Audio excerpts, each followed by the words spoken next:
are your presentation skills?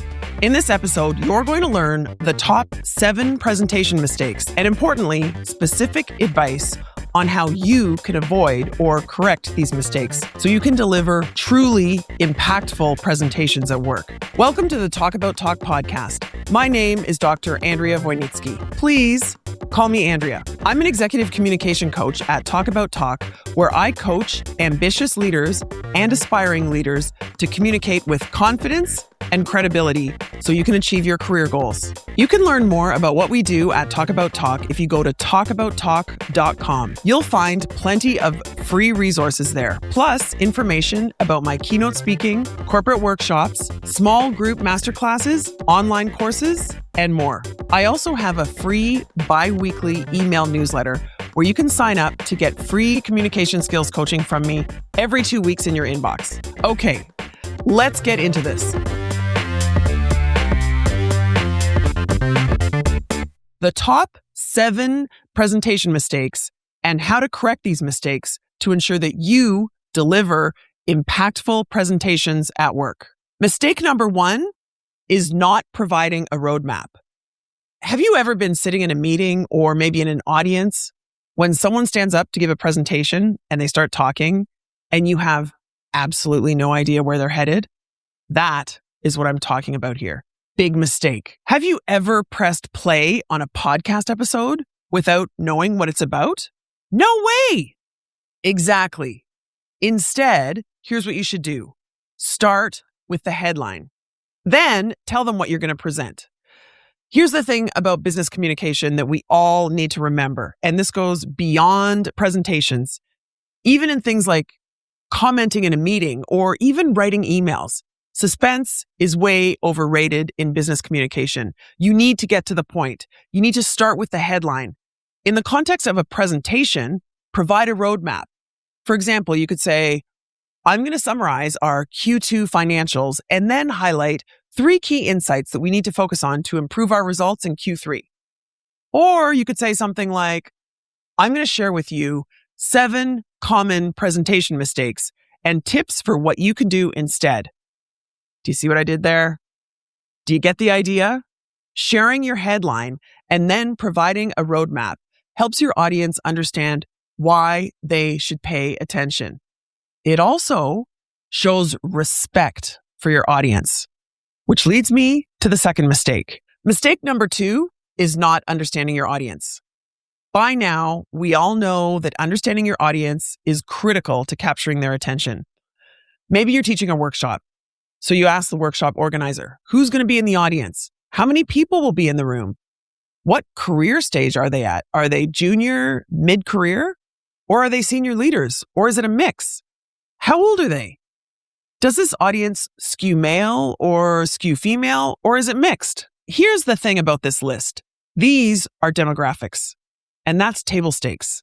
You need to go deep on your audience if you want to make an impact.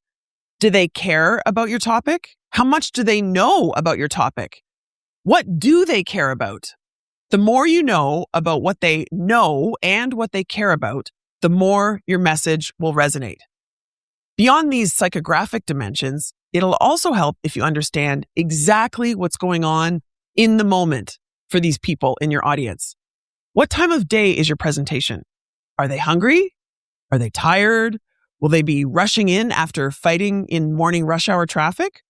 Or are you presenting at 11:30 a.m. when all they can think about is what they're having for lunch? The other question is, who's presenting before you and what's happening after your time on the agenda? You get the idea. The more you understand about your audience, yes, their demographics, but also what they know, what they care about, and how they're feeling in the context of your presentation, this will all help you immensely. Okay, so we've covered mistake number 1, not providing a roadmap or context for your audience, and mistake number 2, not understanding your audience. Mistake number 3 is trying to say too much. Instead, you need to focus. Focus on one key point. Your audience is probably full of busy people with many, many distractions in their heads. If you can get them to pay attention and internalize one main message, then that is a huge accomplishment. So ask yourself, what's my one main point here? And then focus all your content around that one point. This is also a great way to help you recover if you lose your place in the presentation. Just remind yourself of your one main point. And if you happen to be one of those people who tends to ramble on and go off topic, I have an insight to share with you. In my experience, folks who ramble and go off topic are typically very generous. They're the ones who want their audience to know everything that's going on inside their head. And truly, this generosity is a lovely motivation. But if you really want to be a generous presenter, you do the work of focusing your main message and the main learning instead of imposing that work on your audience. That is how you make an impact. Okay, moving along. Mistake number 4 is being generic. Think of this mistake as sharing the presentation that anyone could give. Here's the test. Could your presentation be delivered by anyone if they had the script? If yes, you need to personalize it. You need to customize the content so that you are the only one who could give this presentation, or at least you're the one who could best deliver it. Here's your question. What insight or perspective can I uniquely share here? Most of the folks that I coach who are preparing for significant presentations haven't even thought of this before, but this insight can truly take your presentation to the next level. Ask yourself, what can only I add to this topic or this presentation that no one else can? Make it personal. When you customize your talk in this way, you're actually accomplishing 2 things. 1, you're making it more interesting and impactful. And 2, you're also going to boost your confidence. Okay, moving on. We've covered 4 mistakes so far. The first mistake is not providing a roadmap. The second mistake is not understanding your audience. The third mistake is trying to say too much or not focusing your point. The fourth mistake is being generic and not customizing or personalizing your presentation. Mistake number 5 is reading. Yes, as in reading your script. This is a very easy one to fix. Never, ever, under any circumstances, do you bring your script on stage. Okay, maybe if you're a celebrity presenter or a politician and you're delivering an important speech and you have 2 teleprompters, but otherwise, do not bring your script on stage. Why? Because in all likelihood, you're going to end up reading it. Depending on the context, you can certainly bring up a note card that outlines your main points in case you lose your place, but do not read your typed out script and don't bring it on stage with you. And related to this point, do not read your slides. Got it? No scripts on stage. Next mistake. Mistake number 6 is going into overtime. If you're giving a 45-minute speech, you need to rehearse it until you can nail it in 44 minutes. If you're delivering a TED Talk, you've got exactly 18 minutes. Going overtime is disrespectful and it implies lack of preparation. Back to my point about generosity. It might be the case that you're just trying to be generous and share as much information as you can. But that's no excuse here. You need to be focused and you need to respect the timeline. A few months ago, I was asked to deliver a keynote at a conference and I was given 20 minutes to deliver what the organizers had seen me deliver previously in 1 hour. So I focused the script and I practiced it, beginning to end. The first time, it took 40 minutes. The second time, it took 30 minutes.